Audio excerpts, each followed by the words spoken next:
जीवन में प्रेम जब दस्तक देता है तो उसका एहसास अत्यंत खूबसूरत होता है।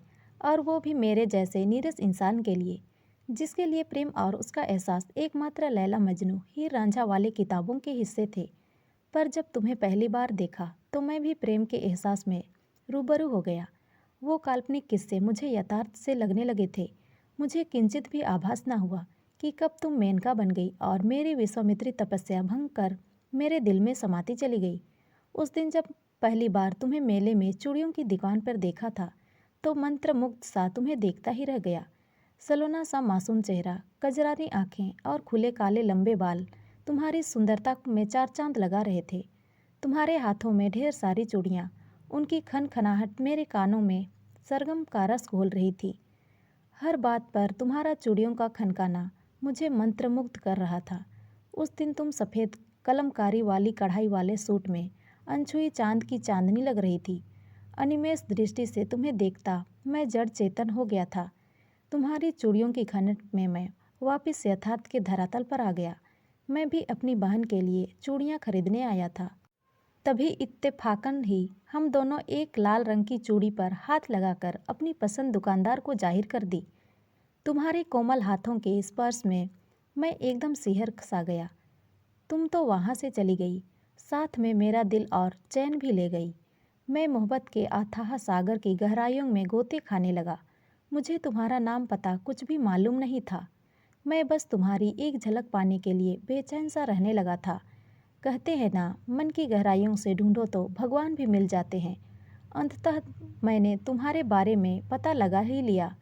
तुम तो मेरे सामने वाले कॉलेज में पढ़ती थी और रोज़ बस से कॉलेज जाती थी।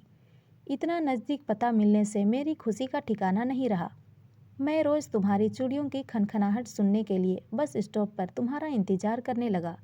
और तुम तो मुझे देखकर भी अनदेखा करने लगी।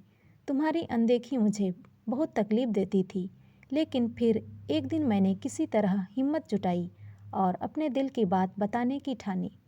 लेकिन तब तुमसे बात करने की कोशिश में पता चला कि ईश्वर ने तुम्हें फुर्सत से गढ़ा था, पर वो तुम्हें आवाज़ देना भूल गया।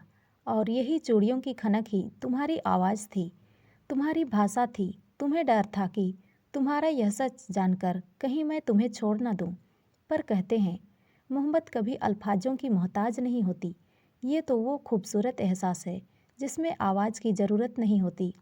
मैंने तो तुम्हें मन की गहराइयों से निस्वार्थ प्रेम किया था। और प्रेम तो समर्पण और त्याग की मूरत है। और मैं इतना ही स्वार्थी नहीं था। धीरे धीरे मैंने भी तुम्हारी और तुम्हारी चूड़ियों की भाषा सीख ली। तुम्हारी इन चूड़ियों की खनक में संपूर्ण जीवन गुजारने का एक सुंदर सपना संजोने लगा। समय के साथ साथ कब तुम्हारा कॉलेज पूरा हो गया पता ही नहीं चला। तुम आगे पढ़ना चाहती थी, एक शिक्षिका बनकर अपने जैसे मूक लोगों के लिए प्रेरणा बन उन्हें राह दिखाकर उन्हें उनकी मंजिल तक पहुंचाना चाहती थी। बस फिर क्या था, तुम्हारे इसी हौसले और हिम्मत के आगे मैं नतमस्तक हो गया। एक दिन तुम्हारे इंतजार और मिलने की आस में काट रहा था और आखिर तुम्हारा सपना पूरा हो गया। मैंने भी अपने सपने को पूरा कर तुम्हें अपना हम सफ़र बना लिया और तुम्हारी इन चूड़ियों की खनक को हमेशा के लिए अपने जीवन की सरगम बना लिया। तो दोस्तों, ये कहानी आपको कैसी लगी कमेंट में ज़रूर बताएं और अच्छी लगी हो तो लाइक शेयर और सब्सक्राइब ज़रूर करें। धन्यवाद।